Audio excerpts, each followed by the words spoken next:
This video is a walkthrough on how to lay out and format orchestral scores according to specific film scoring conventions in Musescore 4. I'm going to assume that you already know the basics of how to use Musescore, so you already know where all the menus are, how to select things, how to copy-paste, basic functions like that.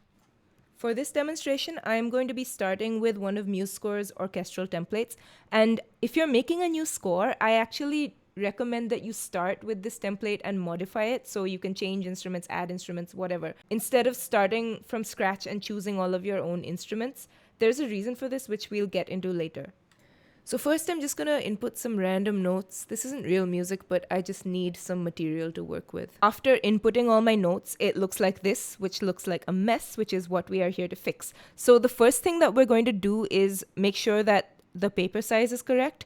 I'm going to be using tabloid today because that is standard for score printing, but you should check the specifications of whatever project you're doing and see what size the paper needs to be for the score.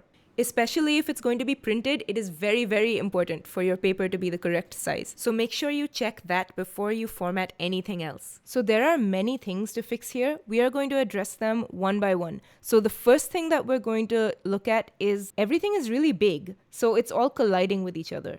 So now I'm going to go to page settings once again and decrease the scaling, which is going to just make everything smaller. As you can see now, it's really small and really squashed together. There are two systems on the page, so the whole instrument gang is up here once and then down here again, which is way too confusing. We are going to fix that, but you generally do want your scaling to be on the smaller side when it comes to a large orchestral score. We definitely do not want two systems on each page when there's so many instruments on the score, so we're going to break it up. So I am going to go to the layout menu and insert some page breaks, which will basically tell the program to end the page here and start a new page. And that will basically space out the score in a much more useful and readable way. So I can use that to push the second system onto the next page and also to adjust how many bars I have on each page in general. Which, by the way, the number of bars per page is really going to depend on the music and how dense it is and how much space the notes take up. So you have to kind of just mess around with it and see how much space you need. So our next problem that needs solving is this huge empty space at the bottom of the page. So we're going to go to the style menu and go to the page section, and this is where you can increase and decrease the amount of space between your stuffs. Make sure your vertical justification is enabled, and then we are going to adjust the fill distance. This will basically stretch out the stuffs so that they fit the appropriate amount of space on the page. There is no one perfect number because it's going to depend on how many instruments are in your score and how much space they are taking up. So you'll just have to play with the number and see how it looks on the page. If you mess up the numbers, don't worry. This round arrow button will restore the default value, so it will basically take you back to the beginning if you need to start over. Getting these sizes to look correct is kind of a balancing act, so it's fine if you need to keep adjusting a little bit as you go, zooming in and out to make sure that it looks good. Maybe comparing it to a page of a published score so that you can see how someone else did it. All of these things can kind of help you get a better idea of what your sizing should look like. And in the end, you can save all of this as your own template so that you don't have to start it from scratch every single time. And I'm not editing out these constant adjustments because I want you to see that trial and error is part of the normal workflow for setting up something like this. And another thing you can do from the style menu is increase the distance between brackets. So that means each of your sections, so your wind, brass, percussion, strings are going to have some separation from each other, which is again just useful for making the score more readable. So you do want to have some amount of space there. And now that I've increased that space, it turns out I actually didn't need my fill distance to be as big as it was, so now I've just made it smaller. So now we're going to fix this subtitle collision here, which has been bothering me since the beginning. So usually Musescore is a pretty drag and drop friendly software, so I was trying to see if you could just drag this down because you can do that in Sibelius, but apparently not, so we're just gonna do it the stupid way. Select the title, and if you press enter, it will just put some paragraph marks below the title, and that's gonna push the rest of the score down so that now it kind of fits and looks much better.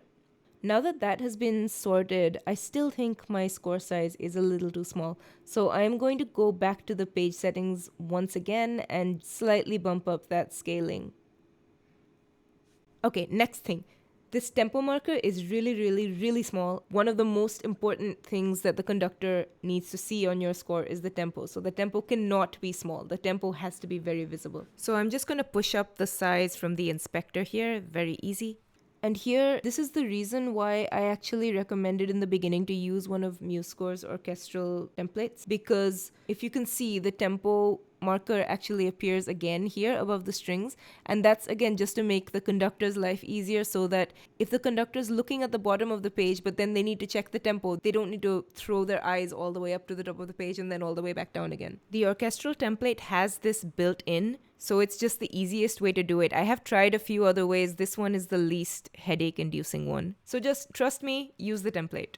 So right now, there is actually a lot of blank white space on this page. However, this particular score, because I just input the notes randomly, doesn't have dynamics in it or markings or anything like that in it. Those take up space. So just to show you like a little example, I'm gonna put dynamics in this one bar. So the way I will do this is by selecting the first note of the bar and then select more.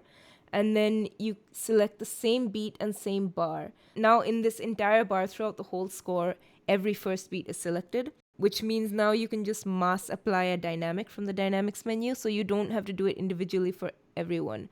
Now if I want to put a hairpin, so a crescendo, I will select this entire section that I want the crescendo to be. I'm just going to shortcut and put a crescendo there. And then we need a destination for the crescendo. So I'm going to do the exact same thing. Going to select the last note, select the same beat, same bar, and now every last note is selected. And again, I can just mass apply a dynamic from the dynamics menu. And now you can look at that and kind of see how if you had this plus things like expression text or instrument change directions or anything like that, any other text, staccato markings, accents, anything like that, they will all take up space. And this might look empty now, but if your score has actual directions in it, it's not going to look this empty. And that's the reason why we leave so much blank space on the page. It's really important for the conductor to be able to see not just the ABCD notes, but also the shape of the whole music. And that comes from seeing dynamics and articulation markings and things like that. So it's really important to have enough space for all of these things to coexist on the same page. So now we are going to come to one of the most important things on a film score, which is the time signature. There's a very standard way that they look. We can access this with a plugin. There is a plugins menu on top of the screen, as you can see here. So open the plugins menu. If you don't have this plugin, you will have to install it. So for that, all the links that you need are in the description of this video. So go to this plugins page, download the file, store it in your Musescore plugins folder, then quit the software and reopen it, and it should appear in your library over here. You will have to enable it, and that's it. It's very simple installation. And then to run it, all you have to do is click the option in the menu. And now our time signatures look like this. So we have to adjust them a little bit so that they look like they're supposed to. First thing we will do is right click, select all in the same stuff. So that is going to select all your time signatures, and then go to show more, and we're going to decrease the line spacing. You can have them touching each other or not, depending on what you want. I think I'm going to go like just in between, so I'm going to make this 0.35, and that looks good. Oh, and in the middle of recording this, I actually realized that I wanted to demonstrate something else. So I'm going to make a quick change here and actually change the time signatures in the middle of the score, just so that you can see how it looks on page 2, because sometimes that can mess up the formatting. So I'm going to quickly just change some time signatures at the back here, just to show you how it looks. Don't worry about the musicality. This isn't real music. Now, obviously, the formatting that we already did got a bit messed up, but don't worry, it's easy to fix. All we need is a couple more page breaks. Again, use your judgment with how many page breaks you should put and how many bars there should be.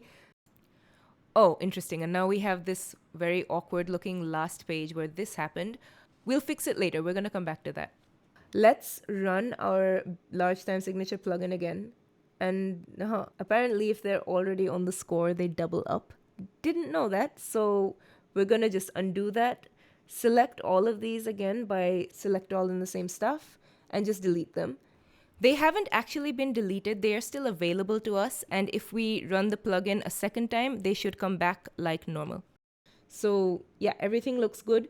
Do the exact same thing that we did before. So select all of them, adjust the line spacing.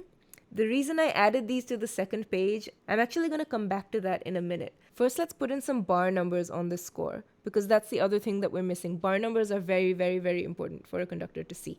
So we're going to go to the style menu and go to measure numbers and click show first. Make them available at every interval, which means change that number to 1 in the box. And we want to align them below the stuff and center them in the bar. Now, for this video, I'm going to be putting these at the bottom of the lowest stuff, so they're going to be at the bottom of the page. Some people prefer to have them in the middle, like above the brass, or some people also prefer them to have them be above the strings.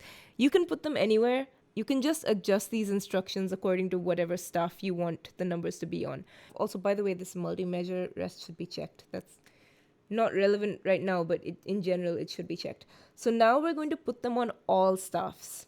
And as you can see, they are now, as we selected, they are on all stuffs. And obviously, we don't actually want them on all stuffs, but what we're going to do is right-click on one of them and click on similar.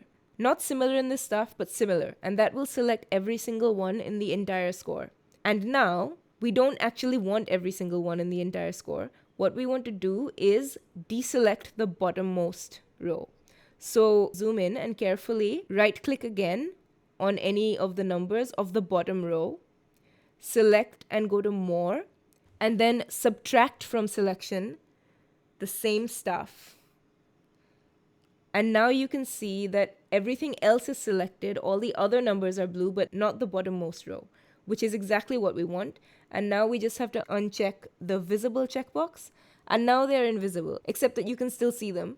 And that's easy to fix. Just click on any white part of the page and you will have a button here that says visible or invisible.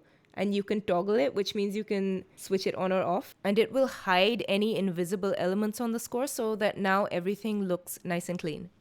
We have the numbers on the bottom like we want, so let's just select all of them. So now we select all in the same stuff. Take off the italic, put a box around it, and gonna make the box a little bit bigger. Gonna make the numbers also a little bit bigger. The squareness or roundness of the corners, you can also adjust that if that is something that you care about a lot. Now the numbers look pretty good. We have a issue with this hairpin that is now underneath the number. So what we're going to do is just select it and switch off auto place, which means that we can actually now drag around these numbers if we want to slightly adjust them, and it's not going to clash with anything else right now. So now this is starting to look pretty decent. We're going to come back now to the time signatures. Now, because once again, we do not want the conductor's eyes to be having to jump all around the page in order to find the information that they need, it's standard to have your time signatures on the page more than once. It's standard to have them 3 times actually on a big score like this. Now, here's the part that personally I find to be the most annoying.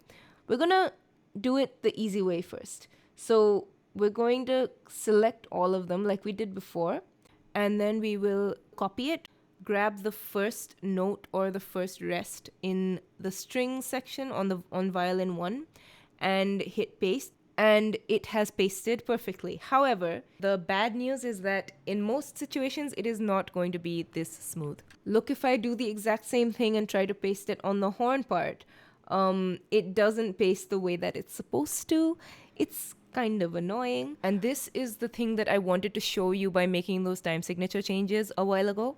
So the reason it worked on the string section is because in this non-music that I entered, the flute one part and the violin one part are the exact same. They are just copy-pasted. They have the exact same number of notes, which means the amount of space that they take up on the page is the exact same. And that's why I was able to very easily paste the time signatures on here, because the time signatures also have the exact same spacing. However, the brass parts are not like that. So we're going to have to copy all of these individually. It's not as bad as I'm making it sound, honestly. It's just not the best. And it's not something that you have to do in other softwares, so it does irritate me a little bit. Also, if your piece doesn't change time signature at all, you actually don't need to worry about this. This is only a problem for pieces that change time signature at least once throughout the course of the piece. But anyway, all you have to do is copy each of these. So copy with Command C, select the first note or the first rest in the bar that you want to paste it at, and Command V to paste. And now it does look neat. It does look like it's supposed to. It's just I complain about it because it's an extra step that shouldn't have to exist. And speaking of horns, now's a good time to remind ourselves that our score should be in concert pitch. So if your concert pitch wasn't selected, make sure that it is. Make sure that your transposing instruments don't have any key signatures on them. In fact, it's probably a good idea to select your entire score and change the key to atonal. This will ensure that you don't have any key signatures. Your score should be in C. Your score should not be transposing. So we should also indicate that on the score. So I'm just going to put this as lyricist text because it's just easy, because it's going to be automatically placed correctly. We're going to type score in C, going to put a box around it, do the same thing we did for the measure numbers where we made the box a little bigger. And yeah, that looks decent. Now it's time to deal with this weird half-page situation at the end. The first thing I'm going to do is there's a bunch of empty bars at the end here, so I'm just going to delete them because they are useless. But now it looks even more awkward. There's just 3 bars on this whole page and it's very awkward. I did try playing with my page break placements a little bit. So you can always change them. If you zoom in, you can see this blue thing. It's right here. All you got to do is delete it and replace it if you really want to. But sometimes that might mess up all your other formatting. You might not want to do it for very justifiable reasons. So instead, there's a much easier way to fix it, which is go back to our best friend, the style menu, and go back to the page section. And we're going to change this last page fill threshold. So what it does is it's right now at 30%, which means if 30% of the page is full, it will stretch out the bars to fill up the entire page, but only if 30% of the page is full. So we just got to change that number. I'm going to make it 10%. And now, however many few bars were on the last page will get extended and spaced out so that they fill up the page and it doesn't look so awkward. So this is our score now. It looks way better than it did at the beginning. I am going to give you a couple of warnings about parts. So this isn't a very in-depth video on parts. If you want another video that's about how to format parts, you can let me know and maybe I'll do that. Here, I just want to kind of show you the implications of the score formatting we did and how that might affect the parts. Not might, it will affect the parts. I will show you how. So I've opened just 3 random parts here, one of which is a transposing part, just to show you how it's supposed to be. Now, you can see the flute 1 part is always going to have these massive time signatures on it, which is not fun. We do not want them on our flute 1 part. The first instrument of your score is always going to have this on the part. Again, don't worry, it's very easy to hide. We're just going to make them invisible the same way that we made those measure numbers invisible. So select all in the same stuff and make them invisible, and then toggle the invisibility viewer off so that you can't see the big gray markings. And now we will want to get our original time signatures back, because without it, our parts don't have any time signatures. I have actually made this mistake in a session once before, and it was very embarrassing. The thing is, the original time signatures haven't gone away. They're actually still here. And if you click at where they're supposed to be, you will see them. They will pop up. You can see that they're kind of distorted. And the reason this happened is because of the plugin.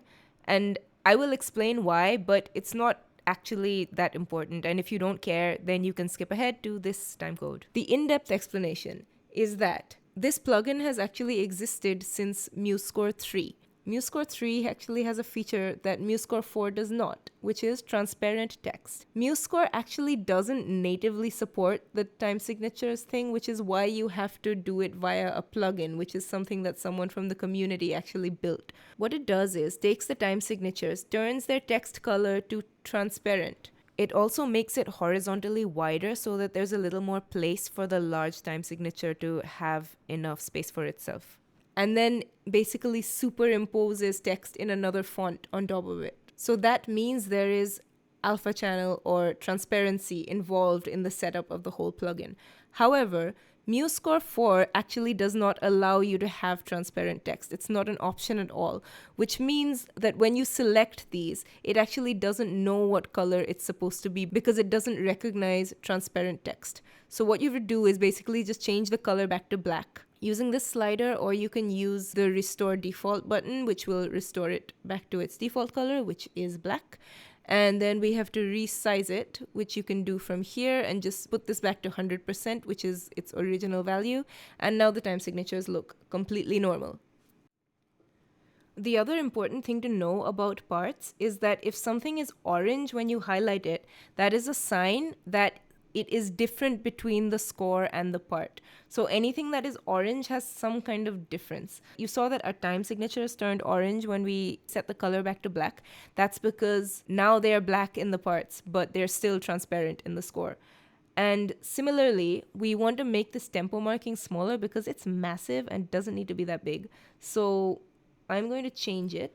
And when you select this, you can actually see this little menu here that gives you options of when you want to change something on the part but not on the score. This isn't going to come up for every single text element, but it will come up for things like tempo and text and other things like that. So I'm going to make sure that text is not synchronized between score and parts. So text is switched off.